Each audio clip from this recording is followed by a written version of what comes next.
Welcome to Calatagan, Batangas, Camp Wagi. Ayan, oh, si Kiona.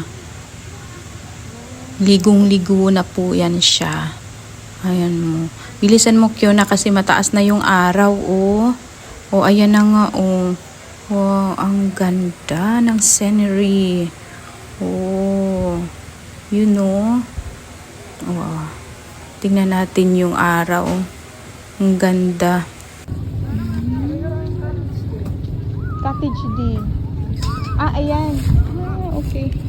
Dito, hakot na.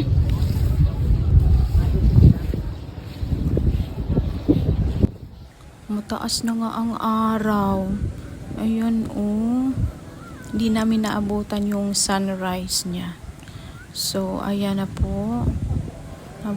Dumating po kami is, 6 o'clock. Oo, 6 o'clock. Mataas na yung araw niya. But it's okay. Yan, ligong-ligo na po si Kiona. Lai! Ayan, Adi. Ben ka dyan. Magpaa ka na lang, nak. Hindi naman masakit kasi buhangin. Pinong-pino ang buhangin po nila.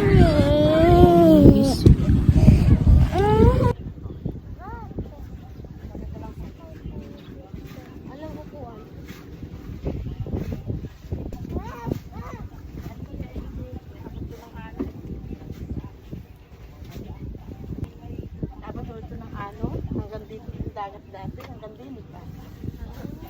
Ngayon ho, natitigil-tigilan na, ano na yung hindi. One tubig.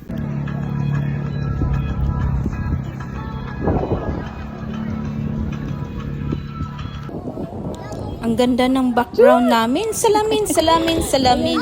Ay, favorito ni Kiona. Maraming shield.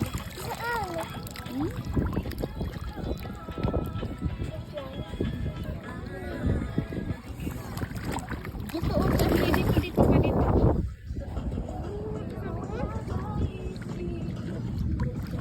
Ay, meron mga seaweed dyan ako. Gusto ko puntahan yung pamboat na yan. At doon mag-dive-dive. Kaya lang, natatakot ako. Baka may bahag-bahag. Yan talaga ang ayaw ko. sa hunasan ba? Ay, naku. Gidisan, ko anang bahag-bahag.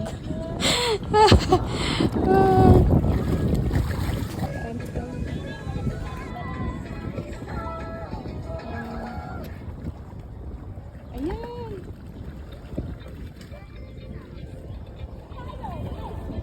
Layo ko na. Low tide kasi, kaya hanggang maski malayo na taga-tuhod lang. Oh, ang saya, oh, tingnan nyo, oh. Yan. Diyan, parang lang, baywang. Mga ganyan lang dyan. Sarap nga eh, kaya lang papagalitan tayo. Pareho, parang nasa bunga lang ako. Bunga mar, sa hagna. Yan. Oh, na-miss ko talaga tong dagat na to. Bunbunon siya ba? Tapos, marami sana kaming makuhang shell. Kaya hindi namin alam. Yun pala ay kailangan mong kamayin. Yan, para makuha nyo. Nakita namin, may aninikad siya. So, meron talaga siyang dito. May laman. Yan. Nakatago sa bunbun ba? Uy, Salin, pagalitan ka talaga ni Napi.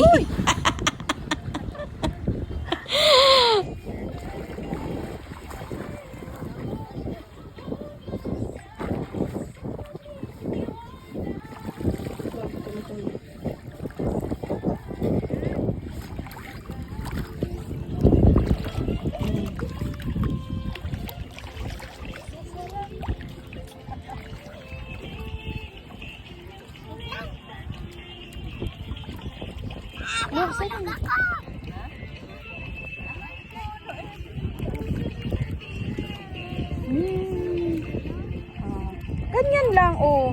Nung maliit kami, ganyan kami pag naligo sa dagat. Pupunta sa Sa boat. Oh. Ala, sa lima tuwang, tambok ka.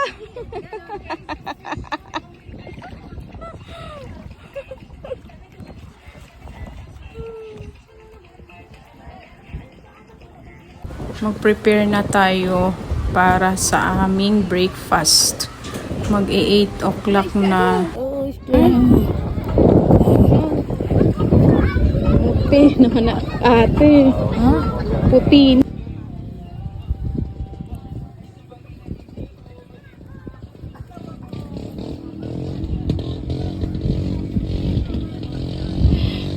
Paibog sa ijang loop. Hulop.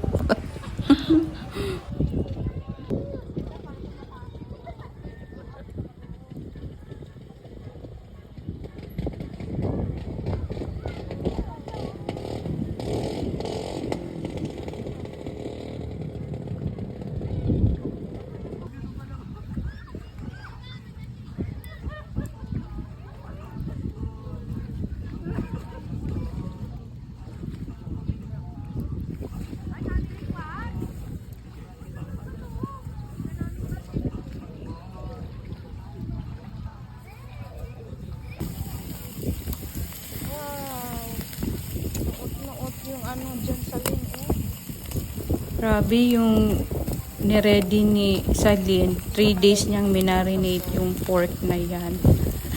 Sarap.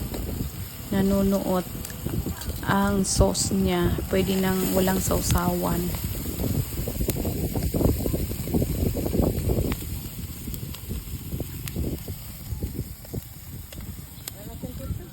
Ha? Urong. Urong mo.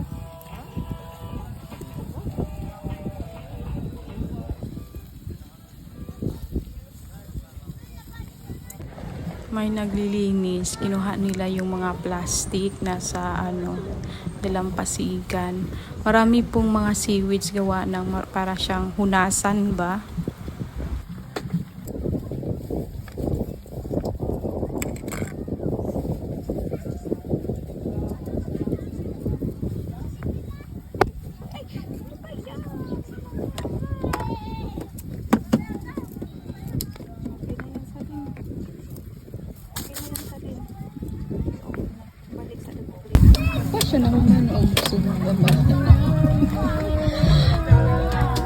Ang friendly ng mga aso dito.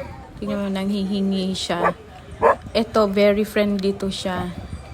Marunong magpakaawa. Tapos may isang aso dito na lahat po ng nagtitinda ng lalaki ay galit na galit. Ito po siya, yan. Galit na galit siya. Siguro binato siya. Nalabit siya. Tapos nagagalit. Huwag mo pansinin.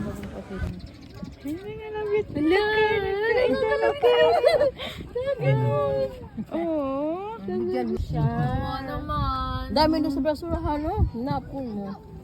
Ay, mayroon kasi dyan. Mamaya. Pag ganyan daw yung mga aso na nasisense nila na pag gusto mong lumalapit sa tao, nasisense nila yung parang good energy sa tao. Nasisense nila pag masama.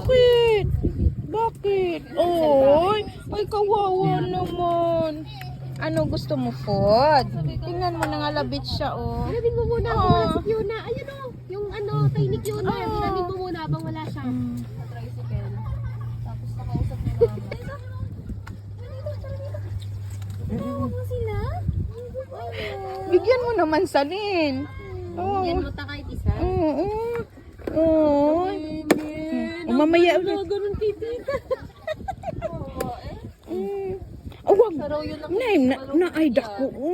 Ganyan. Wow. Say thank you na. Thank you. Oh, happy? Happy. Galit na galit yan siya sa mga nagtitinda, lalo na lalaki. Oh, malayo na. Malayo na sila. Okay lang yan. Ang lambing niya, oh. Ito yung aso na nagagalit siya doon sa nagtitinda ng mga burluloy, pero lalaki lang. So tinanong namin yung lalaki, bakit po ba tinatahulan kayo? Ano po bang ginawa nyo sa aso? Yun pala'y pinapatpat. Kumuha sila ng kahoy, tapos